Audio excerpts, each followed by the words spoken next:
प्यारे बच्चों नमस्कार। मैं नीरज शर्मा आपके अपने परिवार रोजगार विद अंकित में सभी का हार्दिक स्वागत करता हूं। कैसे हैं मेरे प्यारे बच्चे? सभी को नमस्ते, सुप्रभात, बहुत बहुत सारा प्यार मेरे प्यारे बच्चों। तो उम्मीद करता हूं कि आप बहुत अच्छे होंगे, एकदम जबरदस्त होंगे और सभी प्यारे बच्चों ने अपनी इस तैयारी के लिए अपने आप को बहुत अच्छे से तैयार किया होगा। ठीक है। और मेरे प्यारे बच्चों बहुत ही अच्छे ढंग से, बहुत ही मन से और श्रद्धा से आपको ये पूरा पूरा बेटा बैच को पढ़ना है, पूरे मन से, है ना, एकदम शिद्दत के साथ। कोई भी ये मत सोचना, ये इस तरह से क्लास से मत जुड़ना कि यार ठीक है पढ़ लेते हैं नॉर्मल, है ना। ऐसा मन बिल्कुल नहीं रखना। मन में एकाग्रता आपकी रखनी है ना। सारी चीज़ों को मन के साथ एकदम बहुत अच्छे से अपने आप को, कहते हैं ना, एकदम सटीक रखते हुए तैयारी को शुरू करना है। ठीक है। एक एक शब्द को बहुत अच्छे से पढ़ना है।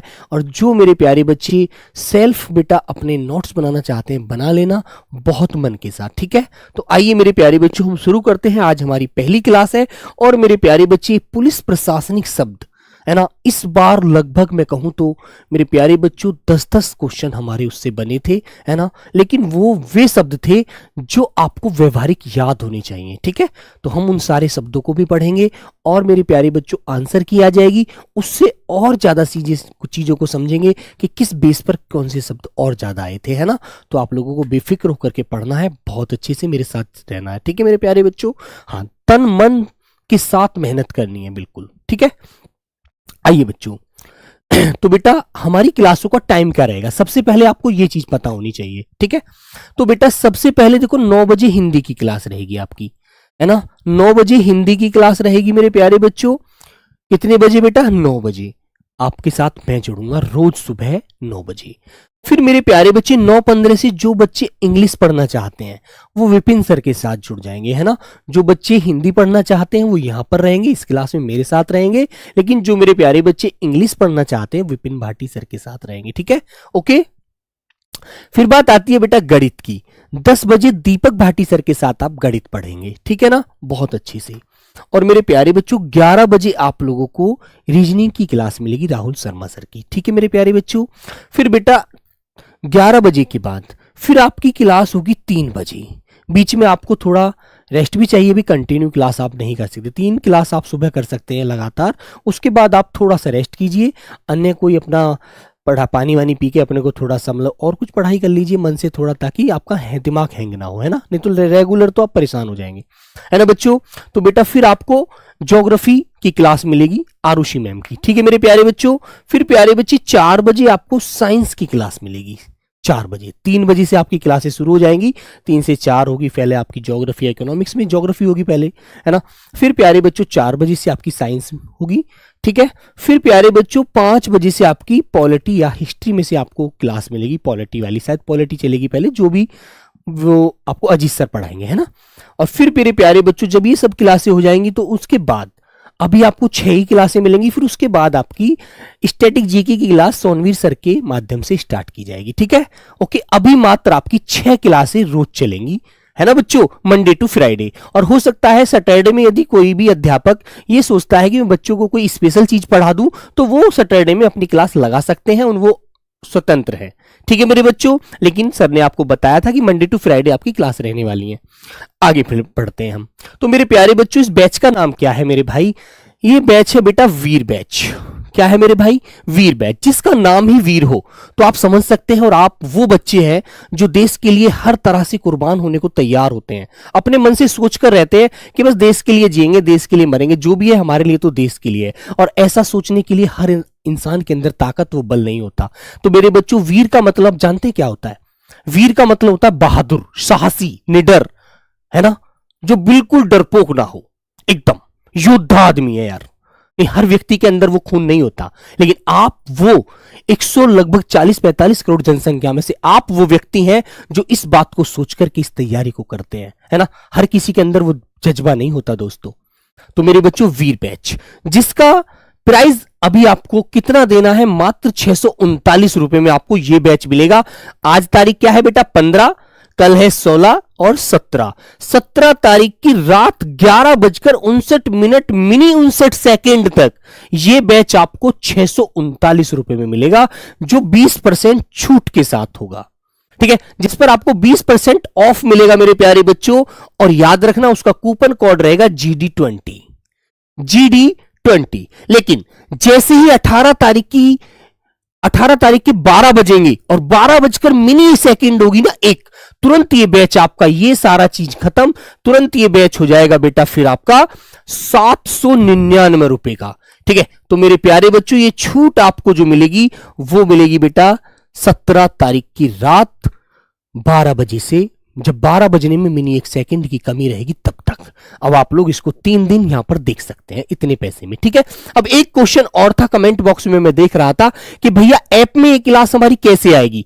तो मेरे प्यारे बच्चों मैं आपको बता देना चाहता हूं, 3 दिन 15, 16, 17 जितने दिन डेमो चलेंगी इतने दिन ये क्लास आपकी यूट्यूब पर रहेगी बेटा। ठीक है, जैसे ही 3 दिन डेमो पूरा हो जाएगा 15, 16, 17 का, फिर उसके बाद जब 18 तारीख की सुबह का सूर्य आप देखेंगे 9 बजे मेरे साथ, तो मेरे प्यारे बच्चों ये क्लास आपको यूट्यूब पर नहीं मिलेगी, फिर ये क्लास आपकी ऐप पर शिफ्ट हो जाएगी। ठीक है, तो ये बात आप ध्यान रखना। अब बीच बीच में इस बात का कमेंट आप मत करना।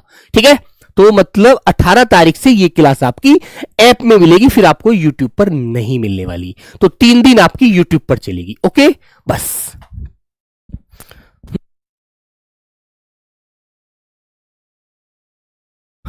और बेटा एक बात और बता देता हूं, देखो फिर बाद में आप कंफ्यूज होंगे, बार बार परेशान होंगे, किसी पर कॉल करेंगे, हेल्पलाइन पर कॉल करेंगे तो आपकी कॉल हो सकता है ना लगे, है ना, बहुत समय लग जाए लगने में। तो मेरे बच्चों पीडीएफ जो आपको 3 दिन की पीडीएफ मिलेगी वो 3 दिन बाद आपको यूट्यूब पर नहीं मिलेगी, ऐप पर ही मिलेगी।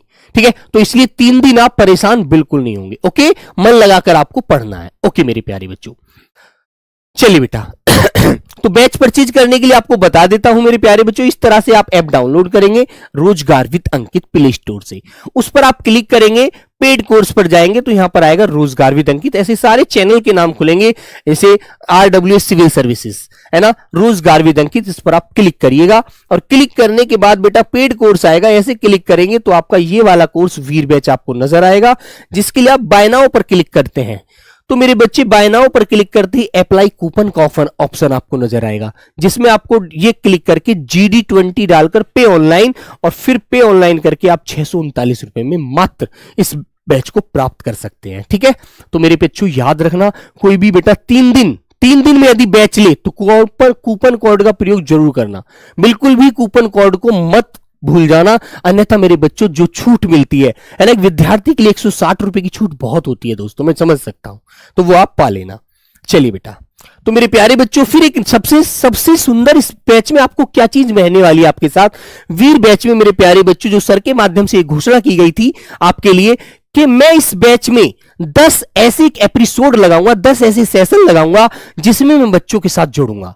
ठीक है, बच्चों की समस्याएं जानूंगा, बच्चों की जो दिल की अंतरात्मा की जो बातें हैं उनको सुनने के लिए मैं 10 सेशन रखूंगा इस बैच में, और 10 सेशन के माध्यम से मैं उनकी क्लासें लूंगा और उनसे पूछूंगा आपको क्या दिक्कत चल रही है, और उस दिक्कत का सारा सॉल्यूशन मैं अपनी 10 क्लासों के माध्यम से उन बच्चों के साथ हल करूंगा, उन बच्चों का। ठीक है, तो मेरे प्यारे बच्चों अंकित सर आपके साथ 10 क्लास रखेंगे इस बैच में, है ना, जो सफलता के 10 सूत्र होंगे, जो आपकी समस्या होंगी सब आपके साथ सुनकर आपकी समस्याओं को दूर करने का माध्यम वो बनेंगे। ठीक है, आइएगा फिर मेरे प्यारे बच्चों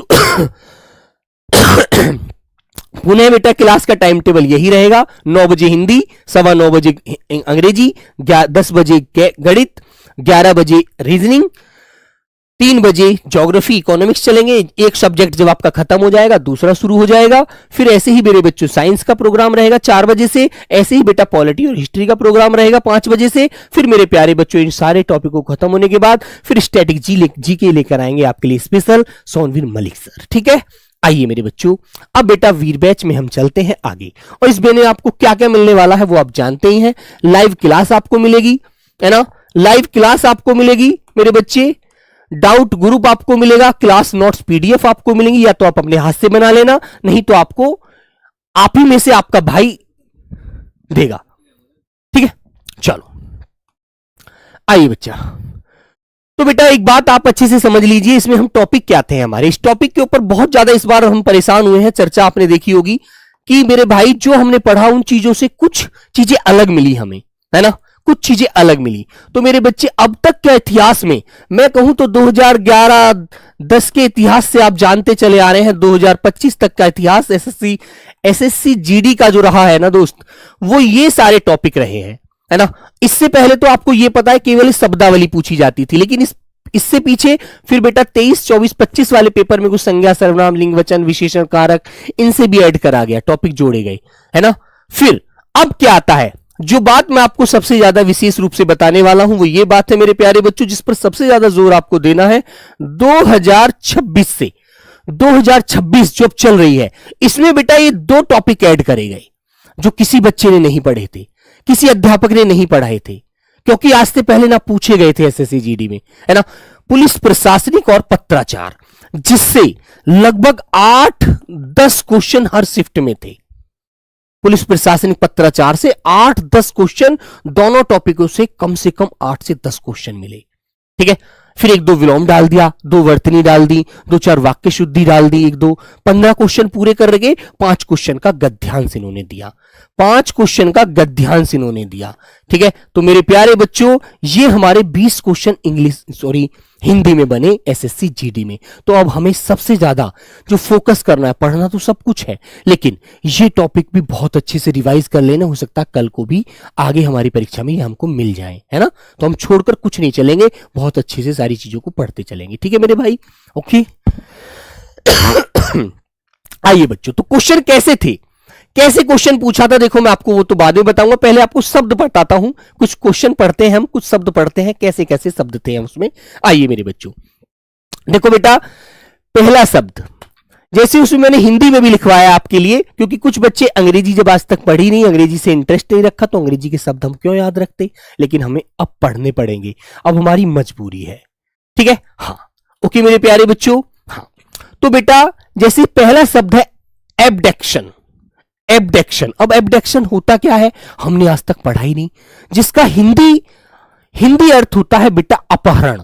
अपहरण जानते हैं, छल जो होता है ना। मान ली अपहरण जानते हैं आप क्या होता है, जैसे कि तुमने देखा है कि कोई बड़े बड़े मालदार लोग होते हैं, बड़े बड़े पैसे वाले हैं, उनका बच्चा उठा लिया बदमाशों ने, है ना। क्योंकि ये शब्द आपके बेटा, आप जब जीडी में आपके कांस्टेबल की जॉब करेंगे ना, तो आपके लिए इन चीजों का ज्ञान होना बहुत जरूरी है। तो किसी का बच्चा उठा लिया, अपहरण कर लिया उसका, है ना, और उसके बदले तुमने देखा है कि फिरौती मांगेंगे तब छोड़ते हैं, फिरौती पैसा लेंगे तब छोड़ेंगे, है ना बच्चों। ऐसे कुछ गुंडे लोग करते हैं, लेकिन आज के समाज में बहुत सारी चीजें टेक्निक है, तो ऐसा अब नहीं है, लेकिन फिर भी कुछ है। तो बेटा इसका मतलब होता अपहरण। अपहरण कैसे करना, छल से। छल किसे कहते हैं, धोखा देकर, है ना। तुम्हें अपने मीठी मीठी बातों में फंसा लिया, तुम उसकी बातों में आ गए, और मेरे प्यारे बच्चे तुमको छल से किसी ऐसी जगह ले गए, तुम्हारा अपहरण कर लिया, तुम्हें अपने एक जगह स्थान पर ले जाकर बंद कर दिया। तो जिसको मेरे बच्चे क्या बोलते हैं, एब्डक्शन कहा जाता है, जिसका मतलब अपहरण होता है। क्या होता है मेरे भाई, क्या होता है बेटा उसका अर्थ, अपहरण। याद रखेंगे, एब्डक्शन का अर्थ क्या होता है, अपहरण। याद रखोगे ना। हाँ, इसी तरह से ये शब्द आपको ध्यान रखने हैं, ओके मेरे बच्चे। हाँ, आगे बेटा दूसरा शब्द इन्होंने दे दिया कि ये बताइएगा अबेटमेंट क्या होता है। अबेटमेंट का हिंदी अर्थ बताइए। क्वेश्चन दे दिया और उसके 4 अर्थ नीचे दे दिए, अबेटमेंट का अर्थ बता दो हिंदी में क्या होता है। अपहरण होता है, छीना झपटी होता है, या बेटा किसी को गलत काम करने के लिए प्रोत्साहित उकसाना होता है, दुष्प्रेरण करने के लिए बोल दिया जाता है ना। इस तरह से आपको 4 विकल्प बना देगा। तो जिसका मतलब होता है बेटा अबेटमेंट का अर्थ होता है उकसाना, गलत कार्य करने के लिए प्रेरित करना, कि भाई तुम उसकी चीज चुरा लो, वो तुम्हें मिल जाएगी। अरे भाई जब तुम चोरी करोगे तो उसका तो आपको हर्जाना भरना पड़ेगा, आपको बुराई मिलेगी, लोग आपको गंदी नजर से देखेंगे, ठीक है। हाँ, ओके मेरे बच्चे। हाँ बेटा, रिकॉर्डेड क्लास मिलेंगी, जब तक मिलेंगी जिस दिन तक आपका पेपर नहीं हो जाएगा, ठीक है। हाँ ठीक है मेरे बच्चे। तो इसका मतलब होता है उकसाना या दुष्प्रेरण, ठीक है, गंदा काम करने के लिए किसी को आगे आगे बढ़ाना कि भाई करो, अच्छी बात है ना। तो इसका मतलब होता है उकसाना, ओके। याद रखोगे, कल बेटा इनसे 4 क्वेश्चन दूंगा, तब आगे क्लास पढ़ाऊंगा, रोज पूछूंगा, रोज आपकी अभ्यास क्लास लूंगा रोज। फिर आगे आया बेटा, क्या आया, अबेशकॉन्ड। अबेशकॉन्ड, इसका अर्थ क्या होता है, अबेशकॉन्ड का मतलब, अबेशकॉन्ड का मतलब क्या होता है दोस्त, जानते हैं आप लोग? तो आपको याद रखना है, उसका मतलब होता है फरार होना, जैसे तुमने देखा होगा कुछ अपराधी ऐसे हैं जो बड़े ही खतरनाक होते हैं, पुलिस से छूटकर भाग जाते हैं, है ना। पुलिस कहती है वो तो फरार हो गया, हमसे छूटकर भाग गया, है ना। जिसे कहा जाता है बेटा भगोड़ा, एक शब्द होता है भगोड़ा भी कहते हैं, भाग जाना, फरार हो जाना, है ना। जिसे आप हिंदी में एक मुहावरा पढ़ते हैं 9 2 11 हो जाना, है ना, भाग जाना। ओके, तो ये बात ध्यान रखेंगे बहुत अच्छे से। हाँ, आगे आया बेटा एब्यूज। एब्यूज पूछ लिया कि एब्यूज का अर्थ क्या होता है। समाचार सुनना, समाचार सुनना, या फिर किसी को कहानी सुनाना, या गाली देना, या बकवास करना। तो आपको बताना है जी एब्यूज का अर्थ क्या होता है। क्या होता है बेटा? गाली देना या दुरुपयोग करना। भाई गलत भाषा आप बोलेंगे तो आप दुरुपयोग ही कर रहे हैं, आप अपनी भाषा का सदुपयोग नहीं कर रहे, तो इसका मतलब गाली देना, गंदे मुंह से शब्द निकालना, एब्यूज। ठीक है, तो मेरे प्यारे बच्चों ये शब्द आपको रटने हैं, याद रखनी है इन चीजों को, नहीं तो मेरे प्यारे बच्चों सीधी सी बात है फिर हम गलती कर देते हैं पेपर में। ठीक है, तो एब्यूज माने क्या होता है? गाली देना। ठीक है, क्या होगा बेटा? गाली देना, दुरुपयोग करना, गंदे शब्दों को अपने मुख से निकालना। ओके, याद रखोगे, आगे बढ़िएगा। आगे बेटा एक शब्द आया आपका, इसे शब्द लिखा हुआ है अंग्रेजी में, ऐसे लिखा मिल जाएगा आपको ऊपर। तो आपसे पूछेगा कि बताइए एकॉम्पिल्स का अर्थ क्या होता है। एकॉम्पिल्स, अब तुम्हें ये तो पढ़ने पड़ेंगे भाई, देखो थोड़े से। तो एकॉम्पिल्स का अर्थ क्या होता है? ठीक है, तो इसका मतलब क्या होता है? सह अपराधी या साथी। मान लीजिए आप एक अपराधी हैं और आपका दोस्त आपके साथ है, और वो अपराध जो आपने किया है उसका पता चल जाता है कि ये चोरी आपने की है, ये गलत काम आपने किया है, और उस समय आपके साथ कौन कौन थे, पुलिस ने इसकी जानकारी कर ली, कैमरे में आपको नोट कर लिया, आपका कैमरे से आपको देखा तो आपके 2 साथी भी आपके साथ थे। ठीक है, तो बेटा वो कौन हो गए? वो आपका अपराध में साथ देने वाले आपके दोस्त थे।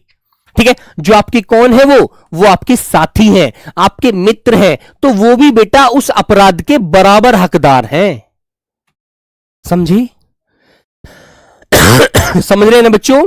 तो वो आपके अपराध के बराबर सहभागीदार हैं, उन्होंने भी अपराध आपके बराबर ही किया है। यदि आप अपने दोस्त के साथ चले जाते हैं, आपका दोस्त कोई अपराधी प्रवृत्ति का है, गंदे काम करता है, तो आप उसके साथ हैं, तो आप भी कौन हो जाएंगे? आप भी बेटा गुनहगार हैं, याद रखना। ठीक है, ध्यान रखोगे ना? तो चलो मेरे बच्चों, सह अपराधी या साथी, दोस्त जो आपका उस काम में साथ दे रहा है। आगे आया मेरे बच्चे नंबर 6। इसने कहा एक्यूजेशन क्या होता है। एक्यूजेशन का हिंदी अर्थ बताइए। हिंदी में अर्थ पूछेगा, अंग्रेजी में नहीं पूछेगा तुमसे, कभी चुप परेशान रहो आप, है ना। आपसे हिंदी अर्थ पूछेगा वो, ये आपको पढ़ने हैं। एक्यूजेशन क्या होता है ना, तो आपको बताना है जी एक्यूजेशन क्या होता है। एक्यूजेशन होता है बेटा जो आपने गलत कार्य किया है, जो आप पर आरोप लगेगा, अभियोग कि आपने ये चोरी की है, आपने उस व्यक्ति को इस तरह गंदे तरह से प्रताड़ित किया है।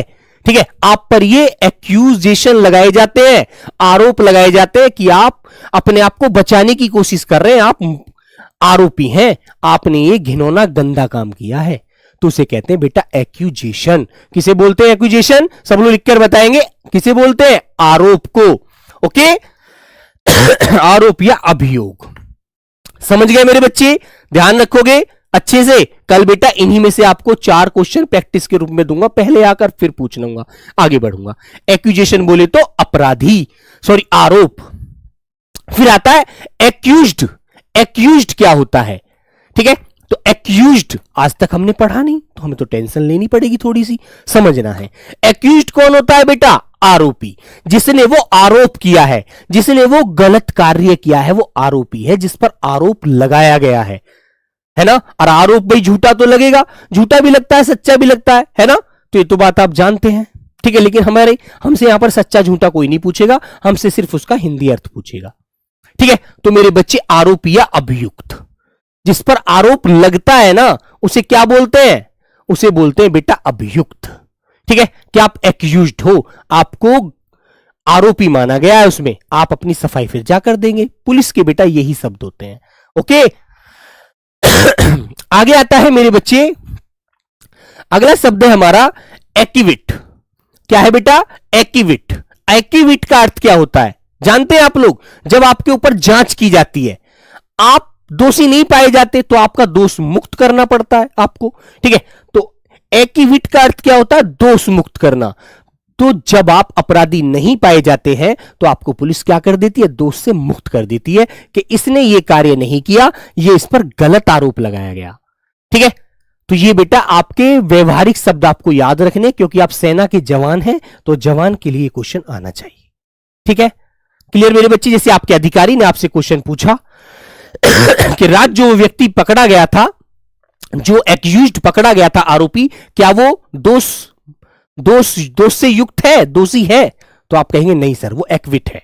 एक्विट बोले तो उससे मुक्त करना पड़ा उसे, वो एक्विट है, बिल्कुल दोष से मुक्त है वो, ठीक है। आगे आता है बेटा नंबर 9। आगे नंबर होता है, नंबर 9 में आता है बेटा एडजर्न। एडजर्न का अर्थ क्या होता है हिंदी में?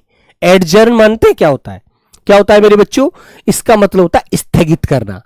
किसी भी बात को आपने कहा कि जी ये कार्य होगा, फिर जो ऊपर वाले अधिकारी होते हैं वो उसकी जांच करते हैं कि जब ये दोषी नहीं तो इस बात को स्थगित करो, खत्म करो यार, क्यों बढ़ा रहे हो, है ना। तो बेटा एडजर्न का अर्थ क्या होता है?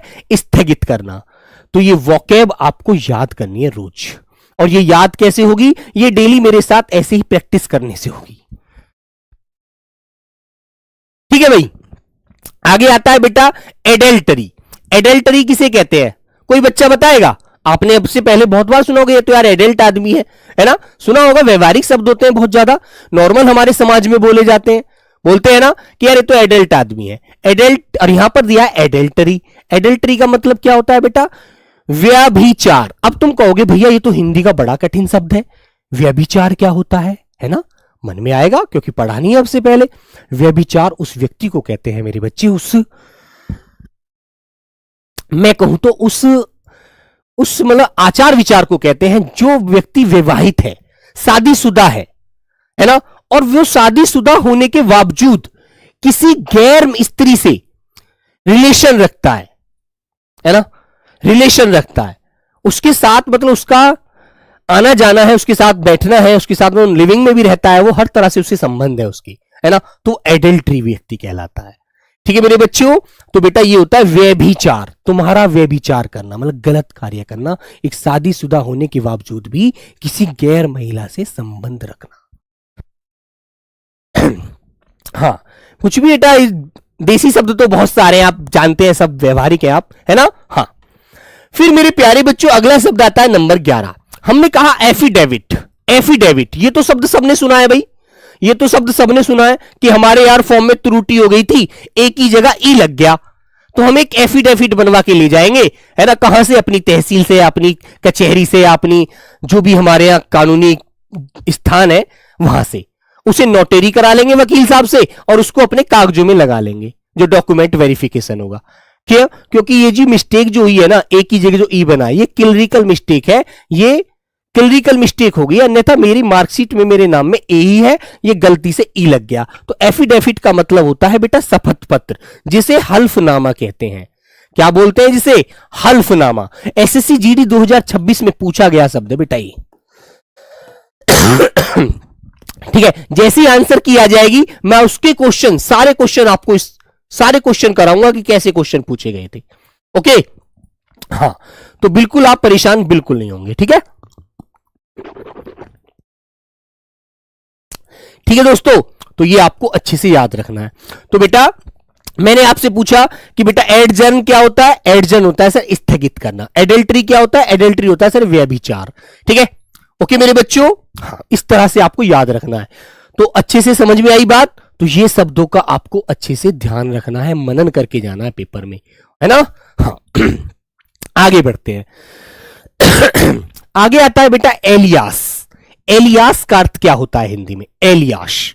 एलियास जानते हैं आप? जैसे एलियास का मतलब होता है उपनाम या उर्फ लगा देते हैं। जैसे कि तुम्हारा नाम मान लीजिए राहुल है, तुम्हारा नाम राहुल है और तुम्हारा डॉक्यूमेंट में तो नाम राहुल है, सब तुम्हें राहुल के नाम से जानते हैं, जो आपका डॉक्यूमेंट नाम है ना, जो आपकी नेम प्लेट लगी वो राहुल के नाम से, लेकिन गांव में तुम्हें किसी और नाम से जानते हैं, ठीक है। तो आप अपने नाम के पीछे जब अपने हाथ से कोई लेटर लिखोगे तो उसमें क्या लिखोगे? राहुल उर्फ गुड्डू, राहुल उर्फ गुड्डू। गुड्डू क्या लिखोगे? क्योंकि तुम्हारे गांव में तुम्हें दूसरे नाम से जानते हैं। ठीक है मेरे बच्चों, तो एलियास का मतलब क्या होता है? उपनाम या उर्फ। ठीक है, जैसे गांधी जी को क्या बोला जाता था, जानते हैं आप लोग? गांधी जी को हम एक नॉर्मल नाम से भी जान जाते हैं। हमने यदि बोल दिया महात्मा बताइए किसे कहते हैं, तो आप कहेंगे गांधी जी को कहते हैं, है ना? तो ऐसे ही मेरे बच्चों हर व्यक्ति के मतलब कि कागजी नाम कुछ होता है और बेटा गांव में उसे अन्य नाम से जानते, परिवार में किसी और नाम से जानते, तो वह दोनों नामों को यदि लिखता है, पहले वो नाम लिखेगा जो उसका कागजों में नाम है, जो उसका डॉक्यूमेंट में नाम है। ठीक है, और फिर मेरे प्यारे बच्चे वो ऑब्लिक करके, उफ्र करके या उपनाम करके अपना दूसरा नाम लिख दे, जिस नाम से उसे लोकल उसके गांव में, क्षेत्र में सब लोग जानते हैं। ठीक है, ओके मेरे बच्चों, याद रखना। बापूजी भी कहते हैं बेटा, महात्मा भी कहते हैं, इस तरह से हम पहचान लेते हैं एकदम, है ना? याद है, जैसे हमने कहा कि बताइए सुभाष चंद्र बोस जी को किस नाम से जानते हैं, और कोई नाम उनका, कि सर जी नेताजी कह दो, नेताजी से पहचान लेंगे हम तो, है ना? मैंने कहा यार पंडित जी के नाम से किसे जाना जाता है, सर जी पंडित जी के नाम से जवाहरलाल नेहरू को जान जाते हैं एकदम। तो ये बेटा उपनाम के रूप ही हम इस तरह से समझ लेते हैं। ठीक है, वेरी गुड। आगे आता है बेटा एलीबाई। एलीबाई का अर्थ क्या होता है? एलीबाई, एलीबाई का अर्थ होता है बेटा अन्यत्र उपस्थिति का साक्ष्य। अन्यत्र उपस्थिति का साक्ष्य, तो इसका मतलब क्या होता है मेरे बच्चे? इसका मतलब होता है जब कोई वहां कहीं नहीं होता और उस पर वह कोई क्या लगा दे, आरोप लगा दे कि आप तो वहीं थे, है ना? तो वहां पर कहा था एलीबाई, आप मुझे गलत ठहरा रहे हैं, आप गलत समझ रहे हैं, आप मेरी अन्यत्र उपस्थिति दर्ज कर रहे हैं, उसका साक्ष्य दे रहे हैं, मैं वहां पर था ही नहीं, मैं तो उस समय दिल्ली, आपने कह रहे दिल्ली, मैं तो उस समय मुंबई था, मैं तो था ही नहीं दिल्ली में। और कोई व्यक्ति तुम पर जबरदस्ती कह रहा है कि नहीं तुम तो दिल्ली में ही थे। अरे भैया, तुम मुझको बेफालतू में अन्यत्र उपस्थिति का साक्ष्य दे रहे हो, दिल्ली में था, मैं नहीं था, मैं तो उस समय कहां था? मुंबई था। तो एलीबाई माने होता है मेरे बच्चों अन्यत्र उपस्थिति का साक्ष्य, जहां मैं था ही नहीं वहां के लिए बताना कि आप वहां थे, मैं वहां था ही नहीं, है ना? याद रखेंगे मेरे बच्चों अच्छे से। आगे आया बेटा एलिमोनी। एलिमोनी क्या होता है? एलिमोनी माने क्या होता है मेरे भाई, जानते हैं आप लोग? एलिमोनी माने होता है निर्वाह निधि। निर्वाह निधि किसे बोलते हैं बेटा? जिसका मतलब होता है गुजारा भत्ता। मान लीजिए आप एक बहुत ज्यादा निर्धन व्यक्ति है ना? तो आपने जाकर अपने गांव के, जो अपने गांव प्रधान है, ग्राम प्रधान है, या वार्ड के सभासद है, या फिर आपके चेयरमैन है, या मेयर है, या आपके यहाँ विधायक है, जो भी है, उनसे जाकर ये कहा जी एक हमारे पड़ोस में एक दादी रहती है, वो बहुत ही गरीब है और उनका ना कोई इस दुनिया में कोई बेटा है ना कोई और है, उनका खर्चा भी नहीं चल पाता है ना? तो उनको आप कोई ऐसी निधि है आपके यहाँ पर जिससे उनको कुछ गुजारा भत्ता मिलने लग जाए, 2-4 हजार रुपए की पेंशन बन जाए उनकी, जिससे उनका जीवन चल जाए, है ना? तो मेरे बच्चों एलिमोनी माने होता है निर्वाह निधि या गुजारा भत्ता, जिससे बड़े बुजुर्ग जिनको सहारा नहीं होता, बेसहारा लोगों को सहारा देने के लिए बनी होती है वो। ठीक है, तो वो एलिमोनी कहलाता है। ठीक है, एलिमोनी बोले तो निर्वाह निधि, गुजारा भत्ता जो सरकार देती है। ठीक है मेरे भाई। आगे आता है बेटा, ये शब्द बहुत इंपॉर्टेंट शब्द है, एलिगेशन। एलिगेशन क्या होता है जानते हैं आप लोग? बताइए एलिगेशन क्या होता है?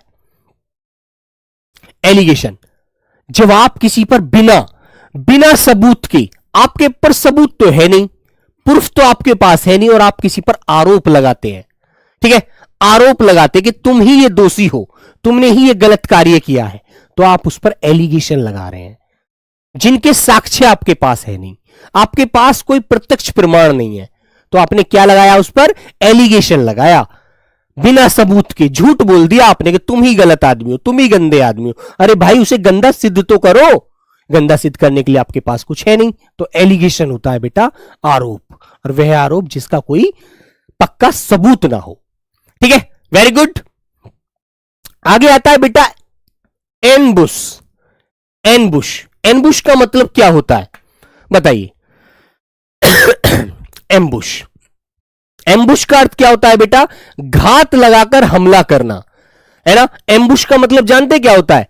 घात। घात किसे कहते हैं? अब जैसे मान लो तुम्हारी किसी से लड़ाई हो जाए, कल लड़ाई हुई थी, आज तुमने अपने दोस्तों के साथ एक मीटिंग करी और तुम घात लगाकर बैठ गए कि जैसे ही वो इस रास्ते से गुजरेगा वैसे ही हम उस पर वार कर देंगे, है ना, वैसे ही हम उसके ऊपर क्या कर देंगे, हमला कर देंगे, वार कर देंगे, है ना। तो आप घात लगाकर बैठ गए चुप, और आप देख रहे हैं कि वो घर से 8 बजे निकलता है और इस रास्ते से जाता है ना, और जैसे ही वो यहां आएगा वैसे ही हम उसके ऊपर हमला कर देंगे। तो आपने घात लगाकर जो हमला किया उसे बेटा एम्बुश कहते, एम्बुश। ठीक है, तो आपसे मैं कल पूछूं कि बताइए बेटा एम्बुश किसे कहते हैं, तो आप क्या कहेंगे, घात लगाकर हमला करना, है ना, घात लगाकर हमला करना उस पर, उसे सर एम्बुश बोला जाता है। ओके मेरे बच्चों, आगे आता है बेटा एमनेस्टी। एमनेस्टी का अर्थ क्या होता है, एमनेस्टी, एमनेस्टी का अर्थ क्या होता है, हिंदी अर्थ पूछेगा आपसे कि बताओ हिंदी अर्थ क्या है। ठीक है, तो मेरे बच्चे एमनेस्टी का अर्थ क्या होगा आप बताएंगे, राज क्षमा। जो राज क्षमा होती है उसे कहते हैं बेटा आम माफी, है ना, जो आपको पूरी तरह से एक सामान्य रूप से माफ कर दिया जाए कि आपने गलती तो करी है, आप घात लगाकर आपने उस व्यक्ति पर हाथ छोड़ा, उसके साथ मारपीट करी, लेकिन एमनेस्टी शब्द से फिर आपको यह कहा जाएगा कि आपको माफ किया जाता है। ठीक है, आपको राज क्षमा दी जाती है पूरी तरह से, अन्यथा आप भी आरोपी तो थे। ठीक है, तो मेरे भाई एमनेस्टी का मतलब होता है राज क्षमा। ठीक है, आम माफी, सामान्य रूप से माफ कर देना। ओके, याद रखेंगे इन शब्दों को, अच्छे से रिवीजन करना बेटा, बहुत अच्छे से। आगे आता है बेटा एम्यूनिशन। एम्यूनिशन, एम्यूनिशन का मतलब क्या होता है बताओ। एम्यूनिशन, जब तुम जानते हो जब आप भर्ती हो जाओगे तो आपको बेटा मान लीजिए बॉर्डर पर आपकी जॉब लगी तो आपको असला, बारूद, है ना, गोला, सब कुछ दिया जाएगा, एम्यूनिशन दिया जाएगा ताकि आप अपने पास रखें, दुश्मन आप पर हमला करे तो आप जवाबी कार्रवाई कर सकें, है ना। तो बेटा एम्यूनिशन माने होता है गोला बारूद। क्या होता है मेरे प्यारे बच्चे, गोला बारूद, जो आपके पास भी रहेगा। आपको ट्रेनिंग में सारी चीजें सिखाई जाएंगी, आपको कैसे अस्त्र चलाना है, कैसे शस्त्र चलाना है, सारी चीजें आपको मिलेंगी। ओके, ठीक है मेरे बच्चे, तो बेटा एम्यूनिशन माने होता है गोला बारूद। आगे आता है मेरे बच्चे अपील। अपील किसे कहते हैं, बहुत सुंदर शब्द होता है। अपील क्या होता है मेरे भाई, मान लीजिए आपको मेरे प्यारे बच्चे कहीं कोई दोषी बताता है और आपको उस जगह दोषी ठहरा दिया जाता है, तो आप यदि निर्दोष हैं, आप यदि सच्चे देशभक्त हैं और सच्चे अपने आप को निर्दोष मान चुके कि मैं निर्दोष हूं, मेरे को कोई गलत ठहरा ही नहीं सकता, मैं गलत करता ही नहीं हूं, आज तक मैंने कोई गलत कार्य नहीं किया किसी के साथ, है ना, मुझे दो व्यक्ति गलत ठहरा रहे हैं, तो आपको वहां मान लीजिए गलत ठहरा दिया जाता है। और फिर आपके पास एक ऑप्शन होता है कि आपसे इस बेंच, इस न्यायालय से ऊपर आपको एक जगह ऐसी और मिलती है जहां पर आप अपना पक्ष रख सकते हैं और आपको निर्दोष करार दिया जा सकता है। तो आप यहां से ऊपर जाएंगे और जाकर अपने साक्ष्यों को प्रस्तुत करेंगे उनके सामने, है ना, कि सर आप मेरी सारी चीजों की जानकारी कीजिए, मेरे पीछे का वेरिफिकेशन कीजिए, मैं कैसा व्यवहार है मेरा किससे झगड़ा था, किससे नहीं था, और आप उसमें क्या करेंगे, अपील करेंगे, है ना। अपील का मतलब होता है मेरे बच्चों पुनर्याचिका। पुनर्याचिका बोले तो पुनः अपनी बातों को रखेंगे और वहां पर आपकी पुनः सुनवाई की जाएगी। यदि आप गलत होंगे तो आपको गलत करार दिया जाएगा पुनः, यदि आप सही होंगे तो आपको सही करार दिया जाएगा कि आप गलत नहीं है, आप कोई भी आपके ऊपर यदि जो आरोप लगा है वो बिल्कुल गलत है, आपने ऐसा कोई कार्य किया ही नहीं था। तो अपील माने होता है अपने निचले स्तर से ऊपर वाले स्तर पर जाकर अपनी क्या करना बेटा, सुनवाई के लिए जाना, है ना। समझते हैं ना भाई, एक अधिकारी ने तुम्हें गलत ठहरा दिया तो उससे ऊपर अधिकारी भी तो है, मान लीजिए आपके जो कमांडर है उसने आपको गलत ठहरा दिया, है ना, तो आप अपने डीआईजी के पास जाएंगे कि साहब मैंने ऐसे कोई गलत कार्य नहीं किया लेकिन मेरे कमांडर साहब मुझे गलत ठहरा रहे हैं, इस चीज में मुझे गलत दोषी करार दे रहे हैं, तो वो हो सकता है आपको गलत होने से बचा दें कि नहीं आप गलत नहीं है, मैं उनसे बात करूंगा और आप जाइएगा। तो आप अपील करके ऊपर गए। फिर आगे आता है बेटा एप्रीहेंड। एप्रीहेंड किसे कहते हैं, एप्रीहेंड का अर्थ क्या होता है मेरे बच्चों, है ना, एक तो होता है अरेस्ट करना, अरेस्ट माने गिरफ्तार करना, है ना, जानते हैं ना, अरेस्ट कर लिया भाई, रात उसको हमारी सेना के अधिकारियों ने या सेना के सैनिकों ने अरेस्ट कर लिया, वो एक आतंकवादी था, है ना भाई, आतंक पुलिस भी जैसे अरेस्ट करती है ऐसे आप भी तो अरेस्ट किया करोगे, है ना, आपको भी तो पावर मिलेगी, आप भी एक अर्धसैनिक बल के मजबूत जवान बनोगे दोस्तों। तो मेरे बच्चों एप्रीहेंड माने होता है गिरफ्तार करना या पकड़ना, है ना, कोई आपकी सीमा में आ जाए कूद के और आप वहां पर ड्यूटी दे रहे हैं, 4 जवान आप वहां तैनात हैं और आपको पता है पाकिस्तानी है और ये आतंकवादी है और हमको ये हानि पहुंचा सकता है, तो आप उसे क्या करेंगे, पकड़ लेंगे कि नहीं, भागेगा तो कहीं गोली मार देंगे, यदि नहीं रुक जाओ, नहीं तो कहोगे, नहीं कहोगे तो ये तो ड्यूटी आपकी होगी।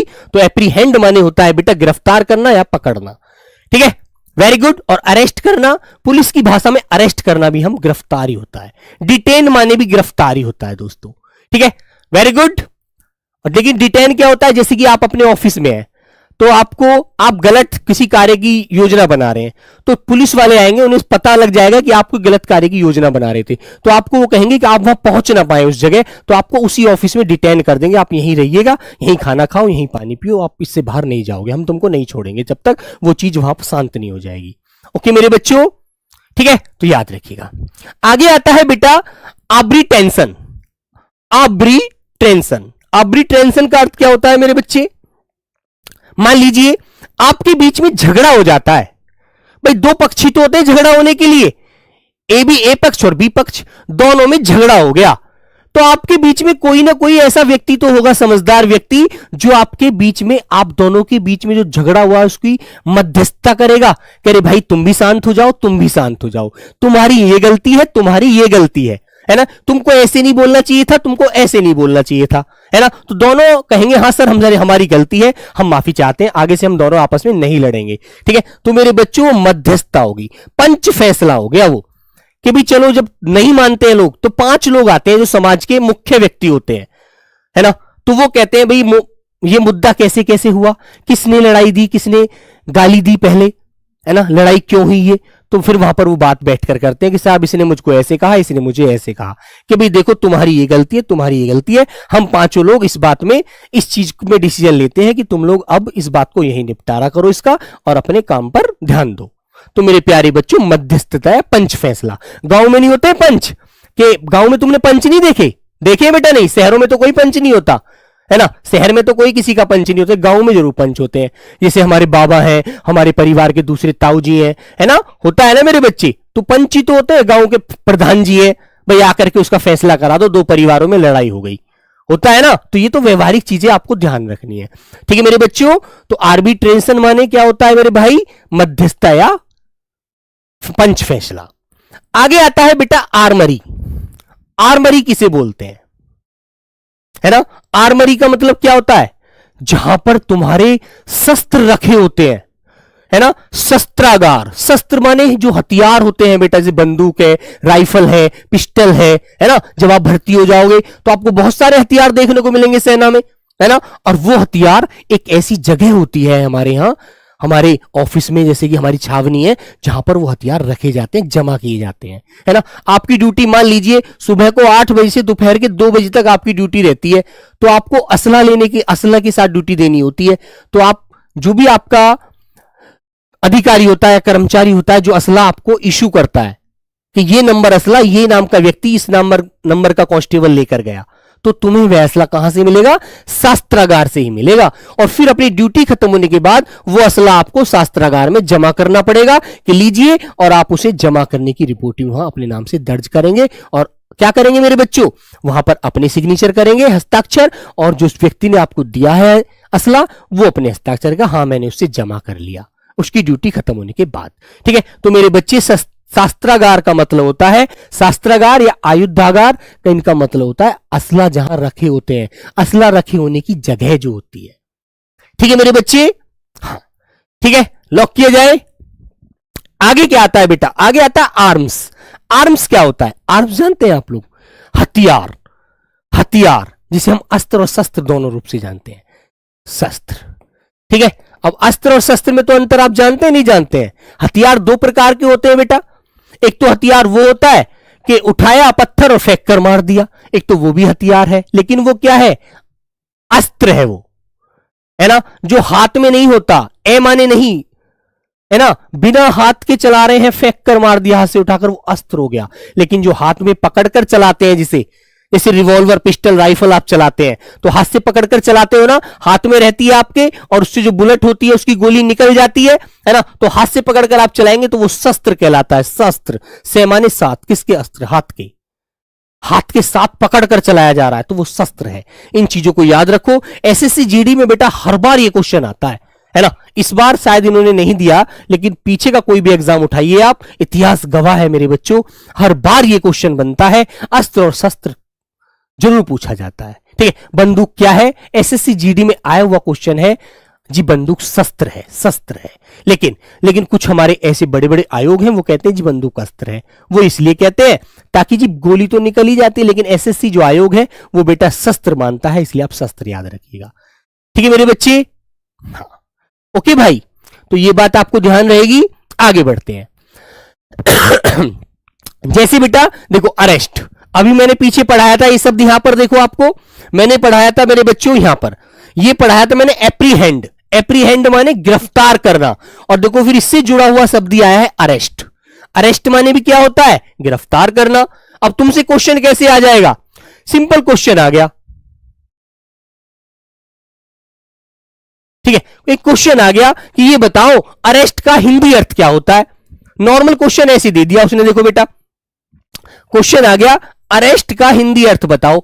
उसने ऐसे हिंदी में लिखकर इंग्लिश को, अरेस्ट का हिंदी अर्थ बताओ, हिंदी अर्थ बताओ, ऐसे क्वेश्चन दे दिया। ऐसे दिया है बेटा, इस बार मैं सारे क्वेश्चन दिखाऊंगा जीडी की, जरा एक बार आपको आंसर किया जाने दो। ऐसे अरेस्ट का हिंदी अर्थ बताओ। ठीक है, ऐसे बेटा क्वेश्चन आए हैं, हिंदी अर्थ बताओ, क्वेश्चन मार्क दे दिया। 4 ऑप्शन दे देगा। ए शादी में जाना, शादी में जाना, अरे भैया अरेस्ट का मतलब शादी में जाना। बी मेरे बच्चे आनंद करना, ये आनंद, आनंद। सी आंसर दे दिया मेरे बच्चों, गिरफ्तार करना।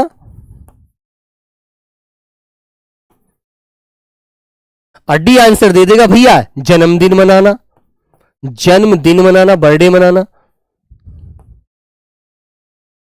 अब आपसे पूछ लेगा कि इसका मुझे उचित अर्थ बताइए, तो नॉर्मल आपको पता होना चाहिए यार, अरेस्ट का मतलब तो यार क्या होता है? अरेस्ट माने या एप्रीहेंड माने होता है गिरफ्तार करना, पकड़ना, है ना। तो मेरे प्यारे बच्चों आप तुरंत आंसर लगाएंगे ऑप्शन नंबर सी और आगे बढ़ जाएंगे। ऐसे क्वेश्चन बने हैं, व्यवहारिक शब्द आपको पता होने चाहिए बस। ठीक है, एक क्वेश्चन बहुत बार आया, देखो मैं अभी आपको 5 क्वेश्चन दिखाता हूं और किस प्रकार से क्वेश्चन बनते हैं। आप लोग सब जवाब देना एक बार, सभी मेरे प्यारे बच्चे। 1 मिनट रुकेंगे बेटा, सभी बच्चे जवाब देना। देखो मैं आपको क्वेश्चन दिखाता हूं, ऐसे क्वेश्चन बनते हैं नॉर्मल। हाँ चलो, जैसे पहला क्वेश्चन आ गया मेरे बच्चों इस प्रकार, किसी व्यक्ति को कब तक निर्दोष माना जाता है। अब आपसे क्वेश्चन का जवाब आपको देना है, प्रशासनिक शब्द है, आपसे नॉर्मल पूछ लिया, किसी व्यक्ति को कब तक निर्दोष माना जाता है? गिरफ्तारी तक, आरोप पत्र दाखिल होने तक, न्यायालय द्वारा दोष सिद्ध न होने तक, दोष सिद्ध होने तक, पुलिस पूछताछ तक। कब तक दोषी नहीं मान सकते उसे, कब तक हम निर्दोष मानते हैं उसे? बताइए। जब तक उसको न्यायालय दोष सिद्ध ना कर दे उसका, है ना, कि हां आप सच में आपने ये जुर्म किया है, आप आरोपी हैं, है ना, आपको अरेस्ट करके जेल में डाला जाएगा, तब तक मेरे बच्चे आप निर्दोष हैं, तब तक आप निर्दोष हैं। ठीक है, ठीक है मेरे बच्चों, ऐसा नहीं है आप पर पुलिस ने, आप पर किसी ने आरोप लगा दिया, पुलिस आपको पकड़ कर ले गई और आप उसमें आरोपी हो गए, नहीं। अरे तो भाई दुनिया है, समाज है, आरोप सब लगाते हैं, पर हमको गलत कौन ठहराएगा? न्यायालय बैठा हुआ, न्यायपालिका बैठी है।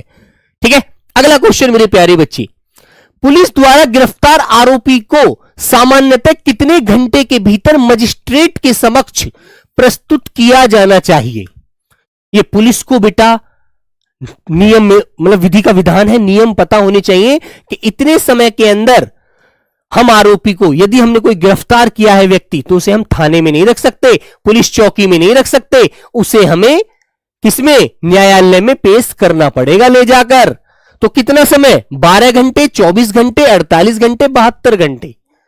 तो पुलिस को केवल अथॉरिटी जो होती है वो 24 घंटे की होती है। 24 घंटे तक पुलिस मतलब 23 घंटे तक अपने पास रख सकती है, 24वें घंटे वो उसे ले जाकर वह लगभग पेश करना ही पड़ेगा आरोपी को। ठीक है, तो 24 घंटे क्या पुलिस का अधिकार है बस अपने पास रखने का, 24 घंटे के बाद नहीं रख सकती।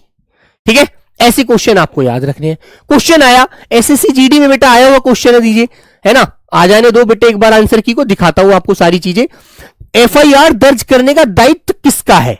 एफआईआर, एफआईआर का मतलब तो जानते हैं आप लोग, फर्स्ट इंफॉर्मेशन रिपोर्ट, है ना, जो पहली रिपोर्ट जाती है, पहली बेटा पहला पत्र जाता है कि ये व्यक्ति ने मेरे खिलाफ, मेरे को मारा है, और आप उस पर आरोप लगाते हैं और जाकर के थाने में दे देते हैं अपने प्रभारी को।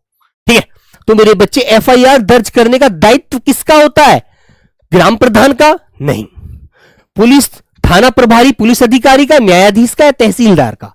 तहसीलदार का मतलब बेटा जमीन झगड़ों से होता है, ना कि पुलिस प्रशासन के किसी कार्य से, लड़ाई झगड़े से, है ना। इसमें जो आते हैं ना मेरे भाई, वो दीवानी मामले आते हैं, दीवानी के मामले, है ना।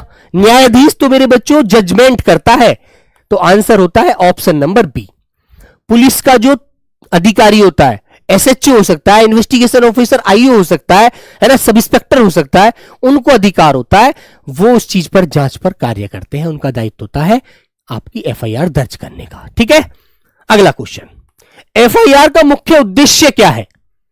मुख्य उद्देश्य क्या होता है मेरे बच्चों? हाँ बेटा, पुलिस से क्वेश्चन 10-10 क्वेश्चन बने थे इस बार, 8-10 क्वेश्चन इस बार बने। एक बार आंसर की आ जाने दो मेरे भाई, सब कुछ स्पष्ट करूंगा एक एक चीज को। एफआईआर का मुख्य उद्देश्य क्या होता है? जांच प्रारंभ करना, सजा देना, जमानत देना, मुकदमा समाप्त कर देना।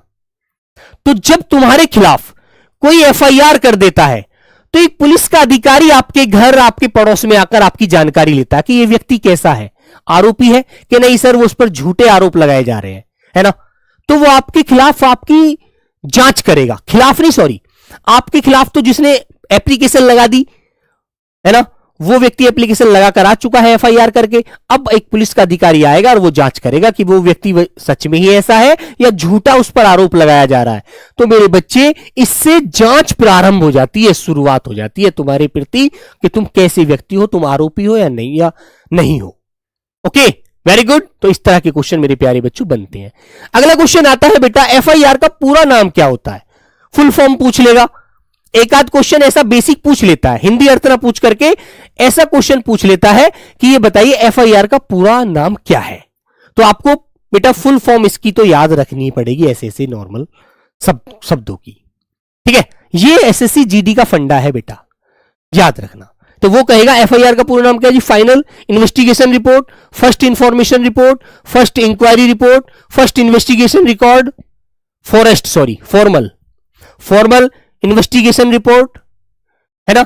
ये शब्द बेटा पूछे गए हैं। इन्वेस्टिगेशन क्या होती है? इन्वेस्टिगेशन का मतलब होता है जांच, कि मैं तुम्हारे खिलाफ इन्वेस्टिगेशन करा रहा हूं कि तुम गलत हो या सही हो। तो इसका मतलब क्या हो जाएगा? फर्स्ट इंफॉर्मेशन रिपोर्ट होता है मेरे बच्चे, ऑप्शन नंबर बी आपका बिल्कुल राइट आंसर हो जाएगा। ये बताइए, क्या ऐसे क्वेश्चनों की धज्जी नहीं उड़ाएंगे आप? ठीक है ना बच्चों।